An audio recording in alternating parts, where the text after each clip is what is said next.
hubo un tuit de Adorni, el vocero de la presidencia, esbozando algunas de las razones por las cuales hicieron esta presentación y la resolución de la justicia. Dice Adorni: la justicia ordenó el cese inmediato de la difusión de los audios grabados ilegalmente a Karina Milei.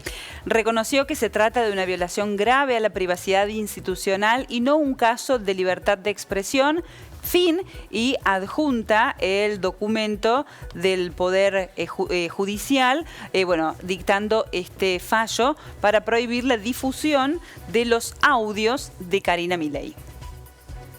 Bueno, hay un juez que por supuesto tomó esta decisión, se conoce algo del recorrido que ha tenido el juez. Es esta persona que ves ahí, Alejandro Patricio Marañelo, que rápidamente tomó esta decisión. Así es, la de prohibir la difusión de los audios a través de cualquier medio de comunicación, de forma escrita, o audiovisual, y o a través de redes sociales de todo sitio, plataforma o canal web. Además, se ha ordenado la incautación de servidores, discos rígidos, teléfonos celulares a los periodistas Jorge Rial, Mauro Federico, también al abogado Franco Bindi y el empresario Pablo Tobillino, a quien nombraba recién Patricia Bullrich. Medida polémica. Antonio María Hernández es uno de los abogados constitucionalistas más destacados que tiene nuestro país. Acaba de ser honoris causa de la Universidad Nacional Autónoma de México. Está en comunicación con nosotros. Doctor, buenas noches, bienvenido, qué gusto. El gusto es mío, qué placer de saludarlos. Igualmente. Bueno, doctor, ¿cuál es su primer pensamiento respecto de esto y las preguntas que a esta hora nos llegan? Si se trata de un caso de un bozal legal, de censura previa, ¿cómo lo ve usted? Censura previa y ordenada nada menos que por un juez de la nación. O sea, una sorpresa mayúscula. Cualquiera que conozca mínimamente nuestra Constitución sabe que la libertad de prensa ha sido resguardada muy especialmente desde 1853 en el artículo 14, que dice que se pueden publicar las ideas por la prensa sin censura previa, con esa claridad. En la reforma de 1860 se agregó el artículo 32, donde se prohíbe dictar leyes en materia de libertad de prensa. Y en la reforma constitucional de 1994 se termina de garantizar esta libertad estratégica para la democracia mediante una garantía que es el secreto de las fuentes de información periodística. Fui el autor de esa incorporación en mi carácter de vicepresidente de la comisión redactora. Esto hace que el periodismo haya podido trabajar particularmente en las causas de corrupción.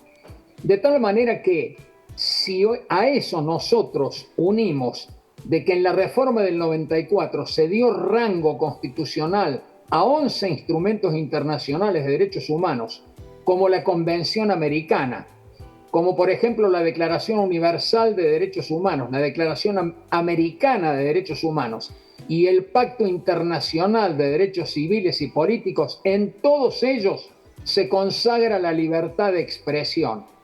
Además, hay una jurisprudencia de la propia Corte Suprema de Justicia en varios casos, empezando porque ustedes citaron aquel caso que se dio en tiempos de Tato Bores, que se tituló Servini de Cubría, que fue quien había presentado esto. Ya ahí la Corte, obviamente, rescató la idea de la prohibición de la censura previa. Pero después hay otros casos posteriores, como por ejemplo el caso Fontevecchia. Y además está la intervención de la Corte Interamericana de Derechos Humanos. Por eso esto es muy grave, lo que ha hecho este juez. Es muy grave también las denuncias que está haciendo el gobierno federal. No es nuevo, ya sabemos que desde el primer momento se ha atacado especialmente, incluso con insultos irreproducibles, a muchos periodistas y a la prensa argentina. Así que esta es la situación que tenemos en este momento. Doctor, el gobierno arguye una situación de riesgo institucional en estos audios, que haya sido grabada Karina Milei dentro de la Casa Rosada, de un caso de seguridad nacional. ¿Es este un elemento de peso para esta decisión? Yo eso no lo creo. Por supuesto que en el Pacto de San José de Costa Rica se pueden dar algunas situaciones muy excepcionales, pero yo a esto lo vinculo sobre todo con el mal momento político que está atravesando el gobierno, donde hay sospechas muy graves de corrupción. Esto debe ser investigado, deben avanzar las investigaciones. Así que me parece que es una respuesta más bien de ese tipo. Lo que sí hay que distinguir también que puede haber responsabilidades de la prensa por publicar noticias que afecten, por ejemplo, la intimidad de una persona privada o de una persona pública. Pero yo acá tengo que explicar que tiene mucho menos protección una persona pública. Claro. Esto quedó claro en el caso Ponseti de Balbín, jurisprudencia de la Corte Suprema. ¿Por qué? Porque nosotros necesitamos conocer cómo es la vida de nuestros funcionarios, porque esto tiene que ver con el sistema republicano y con el sistema democrático. Claro. Así que, en definitiva, tengo la impresión de que estamos nomás ante ataques a la prensa. Esperemos nosotros una respuesta distinta, porque se ha tratado de dos acciones, una ante este juez Maraniello y otra ha tocado ante el juez Casanello y el fiscal Stornelli. Así que es esto que ustedes señalaban precisamente. Bien. Así que esperemos que acá la justicia actúe con prudencia, con ponderación, salvando los principios constitucionales.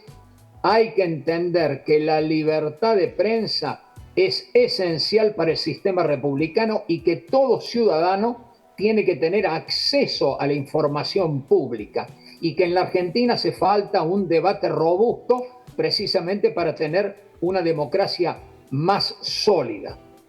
Doctor, le han otorgado el premio honoris causa en México, lo felicitamos por eso y le agradecemos por este momento que nos ha brindado. Me siento muy honrado por esta felicitación y los felicito a ustedes por la tarea periodística. Cualquiera de nosotros sabe en la Argentina que si hay algún avance en la lucha contra la corrupción, especialmente se debe a la tarea notable que ha llevado adelante el periodismo argentino. Muchas gracias por todo. Que tenga buenas noches, gracias. Adiós.